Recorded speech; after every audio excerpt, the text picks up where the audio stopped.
घरातली ना कामं होईपर्यंत मस्त डाळ आहे ना स्वच्छ धुवून कुकरमध्येच मी भिजत ठेवली. कारण मी आज करणार आहे शेंगा टाकून डाळ.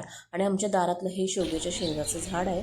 शेवग्याच्या शेंगांना शेवग्याच्या शेंगाच बोलतात, पण आमच्यामध्ये याला काय म्हणतात, शेकटाच्या शेंगा.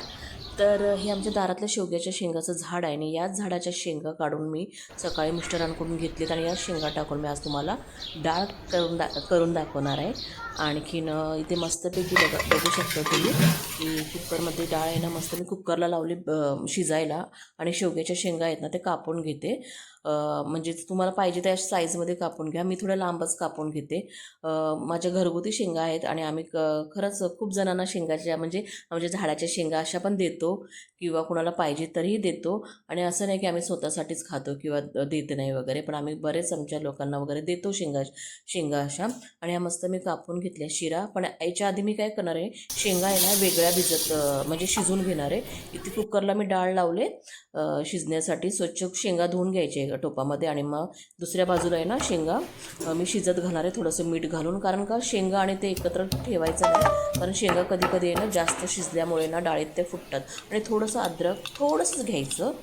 आणखीन लसूण ठेचायचा चांगला तेलामध्ये, चांगलं मोहरी जिरे टाकायची. जिरे अजिबात जाळायचे नाही, त्यामुळे आपल्याला काय होणार आहे, डाळीचा कलर चेंज होतो. मग ते बोलतात ना डाल में कुछ काला आहे, त्याच्यासारखं आपल्याला डाळीमध्ये जिरे काळे दिसायला नको, त्यामुळे जिरे जास्त काळे करायचे नाही. आणि मिरच्या टाकायच्या, लसूण टाकायचं आणि थोडंसं अद्रक टाकायचं नावापुरते. आणि इथे कांदा टाकायचा तेलामध्ये, पण आहे ना जास्त काळा करायचा नाही, कारण याने ना आपला डाळीचा कलर चेंज होणार आहे. फक्त मऊ झाला ना कांदा. मात्र टॅमॅटो मात्र आहे ना एकदम नरम करून घ्यायचे, कारण त्यानेच आपल्या डाळीला एकदम छानपैकी टेस्ट येणार आहे. म्हटलं ते दोन्ही नरम होईपर्यंत चांगलं ब्लेंडरने ना डाळ चांगली बारीक करून घेते, जेणेकरून ना आपल्या म्हणजे डाळ आहे ना एकदम घट्ट आणि चांगली होणार आहे. आणि थोडीशी हिंग टाकायची, सुरुवातीला टाकली तरी चालते आणि तुम्हाला जेवढी पाहिजे तेवढी हळद टाका. मस्तपैकी एक जीव करा आणि नंतर त्याच्यावरती शेंगा टाका शिजवलेल्या. कारण जास्त पण शिजवायचे नाही, कारण आपण डाळी ते कुकडी घेतल्यानंतर मग जास्त शिजल्या की नाही मग ते वेगळ्या होणार, त्यामुळे जास्त नाही हे करायचं. आणि मग नंतर तुम्हाला पाहिजे तेवढं पाणी टाका. आणि घट्ट पाहिजे असेल तर डाळ जास्त पाणी नका टाकू. आणि जर तुम्हाला थोडंसं पातळ पाहिजे असेल तर पाणी टाका थोडंसं. मग मीठ टाकायचं मस्तपैकी आणि चांगले हलवून घ्यायची.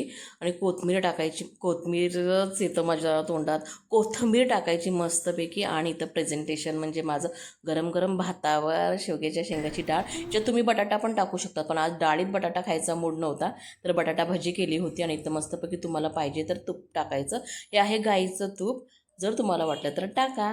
कारण मुलांना देते तर तब्येत जरा चांगली होण्यासाठी मी तूप वगैरे टाकते. आणि माझा व्हिडिओ आवडला तर लाईक करा, जास्त आवडला तर सबस्क्राईब करा.